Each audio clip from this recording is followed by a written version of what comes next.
My name is Victoria. I'm standing on the deck of my cottage by Lake Michigan, the setting sun painting the water a brilliant gold. In my hand, I hold a restored photograph of myself at 7, hair tangled, laughing on a tire swing. Beside me is a small bakery box with a single cupcake and a lit candle. It's my 33rd birthday, and for the first time in a long while, I feel truly happy. But it wasn't always like this. I remember the day I turned 32, stepping out of the revolving doors at Zenith PR into the September evening. The lights along the Chicago riverfront twinkled mockingly, as if celebrating a party I wasn't invited to. I was a senior executive at Zenith, juggling more accounts than I could handle, yet I walked home with the weight of a child still longing for a birthday celebration. When I reached my apartment in River North, my phone remained silent. No calls, no texts, no one to wish me a happy birthday. On the coffee table sat a single-layer cake with white frosting and an unlit candle, standing there like a soldier waiting for orders. I sat my bag down, stared at the cake for a moment, and then turned away, trying to avoid the pain. Out of habit, I opened my laptop, planning to bury myself in work. But a slip of the trackpad brought up Facebook, and there it was. My brother Ethan, standing poolside in Evanston, a champagne glass in his hand. Behind him, a blue banner read, "Congratulations on your promotion." Photos scrolled by of our parents, cousins I hadn't seen in years, and the entire Montgomery clan gathered under the string lights, all smiling and celebrating while my birthday went unnoticed just a few miles away. The unlit candle in my living room felt heavier than any workload I'd carried from the office. I closed the laptop slowly, knowing that this wasn't a one-time thing. It was a pattern that had woven through every stage of my life. When I was 11, I wore my best dress and went to the family diner near the high school. I sat at a booth with a cupcake on a chipped plate, waiting for my parents to return from Ethan's swim meet across town. I counted the minutes as the candle burned low. Finally, a kind-hearted waitress took pity on me and sang a soft, embarrassed version of Happy Birthday while the other customers watched. My family never showed up. That night, when they got home, Ethan held a shiny trophy, and my cupcake sat untouched in the fridge. 6 years later, on my 17th birthday, I packed an overnight bag to go to Grandma's. My parents had planned a weekend trip to Stanford, Ethan's dream school. "It's his future," my father, Henry, had said, his tone final. Grandma baked me a pie and did her best to make the day special, but I could feel that I was always an afterthought. Even my college graduation didn't bring any relief. The spring air in Madison was fresh and bright, and I walked across the stage with honors, thinking that I might finally get the recognition I deserved. But at the dinner meant for me, Ethan stood up, clinking his glass to announce his engagement. The conversation immediately shifted, and it was as if I had never been on that stage at all.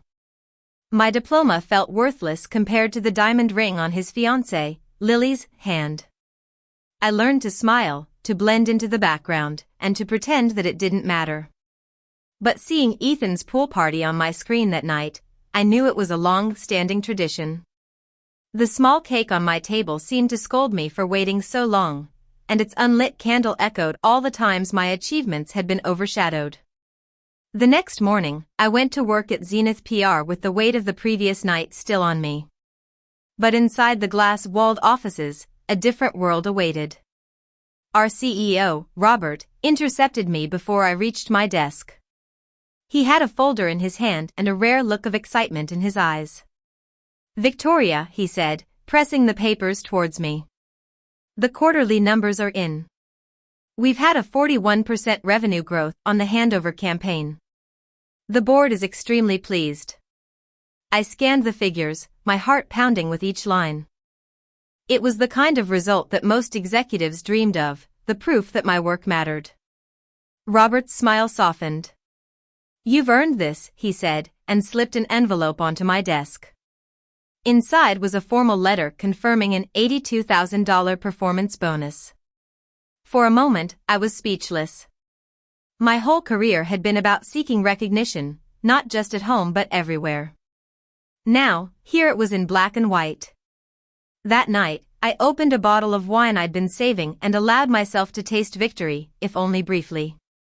The city outside my window glowed, and the headlights traced lines of light across the river. My phone buzzed, and for a foolish moment, I thought someone had finally remembered my birthday. It was Mom. "Victoria, darling," she began, her voice bright. Relief washed over me until she continued. "We're planning something for Ethan and Lily's anniversary next month, and I was hoping you could help with the catering and decorations. You're so good at those things." I gripped the stem of my glass tightly. There was no mention of my birthday, no inquiry about my day, just another request to make Ethan shine. I murmured a vague agreement and ended the call, looking at the envelope on my desk.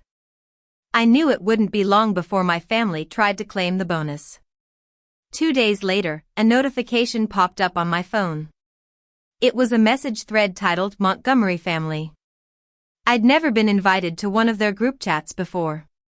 For a moment, I thought they finally wanted to include me. But then the messages unfolded. "Charles says Victoria should contribute at least $20,000 for Ethan's anniversary. The venue and catering aren't cheap," one message read. Another said, "Elaine, she just got that bonus. It's time she supported the family." I stared at the screen, my pulse racing. $20,000 was a quarter of what I had worked so hard for. I scrolled further and saw jokes about how generous Ethan had always been and how the family legacy needed to be honored. And then, the final insult, my name was misspelled as Victoria. It shouldn't have hurt as much as it did, but it was like a lifetime of being overlooked condensed into a single typo. My hands shook as I locked the phone and set it face down on my desk. Outside, the Chicago skyline sparkled with confidence, but inside, I felt a change. For years, I had silently accepted being ignored, but this was different. It was written proof of their disregard. That night, the envelope with my bonus letter lay beside me on the table. For the first time, I wasn't just hurt, I was angry. And this anger wasn't fleeting, it was like fuel, driving me towards the dinner my family had planned for the weekend. The Montgomery house in Winnetka looked as perfect as ever, its white stone exterior glowing in the early evening light. I parked at the curb, my hands gripping the steering wheel tightly. Walking up the path felt like walking into a courtroom where the verdict was already decided. Inside, the scene played out just as I had expected. My mother, Elaine, was fussing with the flowers in the dining room, my father, Henry, was pouring himself a scotch by the fire, and Ethan was lounging on the sofa, tanned from a recent weekend trip. We exchanged pleasantries over salmon and asparagus, and the conversation inevitably turned to Ethan's achievements. As the dessert plates were set down, my father cleared his throat. "Victoria, we need to discuss your contribution to Ethan and Lily's anniversary celebration," he said, his voice commanding. My mother quickly chimed in, her pearls catching the chandelier light. $20,000 would cover the venue and catering. Family supports family, darling. For years, those words had been a leash, but that night, I felt it snap. "I can't," I said quietly. The room fell silent, and forks froze halfway to mouths. My father frowned. "I beg your pardon? I can't contribute $20,000. It's a quarter of my bonus, and I have other plans for it," I repeated, my voice steadier this time. A thick silence spread across the table. My mother blinked, her smile faltering. "After everything we've done for you, what exactly have you done for me?" The words slipped out before I could stop them. When I got back to my apartment, my friend Ava messaged me. When I told her what had happened, she didn't hesitate. "What exactly have they done for you lately?" Her question lingered in my mind, leading me to an answer I had been avoiding for too long. The days that followed were filled with silence from my family, broken only by Ava's words, reminding me that no was a complete sentence. But the echoes of my father's anger and my mother's feigned tears still haunted me. I knew I needed to do something more to break free from their script. One late night, I opened my laptop and typed Michigan lakefront property. The listings scrolled across the screen, showing cabins, cottages, and sprawling homes overlooking the wide blue water. One in particular caught my eye. A cedar shingled cottage near South Haven, built in the 1940s, with 4 bedrooms, a stone fireplace, and a wraparound deck facing the lake. The photos showed mature pines surrounding the yard, and it looked like a place of peace and promise. 2 days later, I stood on that deck. The September air was filled with the scent of water and wood smoke. The realtor explained that the owners had moved to Arizona and were eager to sell. My credit was good, and my bonus was still intact. Everything seemed to fall into place. "I'll take it," I heard myself say. The words felt strange but right. At the closing, Mrs. Thompson, a kind-hearted neighbor, sat beside me. She had insisted on coming, saying that no one should sign papers for a new home alone. When the final document was placed in front of me, she placed her hand gently over mine. "Sometimes freedom isn't a gift, it's a choice," she said softly. I signed my name with a steadiness I hadn't felt in years. The keys slid into my palm, small but heavy with the weight of a new beginning. Driving back to Chicago with the deed in my bag, I realized that the Montgomery family could keep their pool parties and staged photos. I had something better, a sanctuary of my own making. The first weekend at the cottage, I woke up to sunlight streaming through the wide windows and the sound of gulls flying over the water. The air smelled of pine and possibility. I carried my coffee onto the cedar deck barefoot and took a photo of myself, with the lake stretching out behind me. On the caption, I wrote "birthday gift" to myself and posted it. By the time I rinsed my mug, my phone was buzzing with notifications. There were 17 missed calls within the first hour and dozens of texts. My mother's name appeared over and over again.